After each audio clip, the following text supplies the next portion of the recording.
Hi, இன்னைக்கு நம்ம tariff, ஷிகாயத் அப்படிங்கிற வார்த்தைகளை ஒரே வாக்கியத்தில் எப்படி பயன்படுத்தலான்னு தமிழிலும் ஆங்கிலத்திலும் பார்க்கலாம்.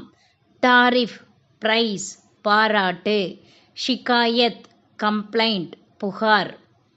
दूसरों की तारीफ करना और शिकायत करना बच्चों का स्वभाव है. It is children's nature to praise others and complain. மற்றவர்களை பாராட்டுவதும் புகார் சொல்வதும் குழந்தைகளின் சுபாவம்.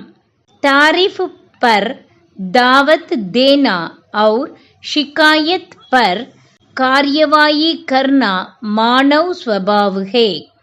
It is human nature to feast on praise and take action on complaints. பாராட்டிற்கு விருந்து கேட்பதும் புகாருக்கு நடவடிக்கை எடுப்பதும் மனித இயல்பு.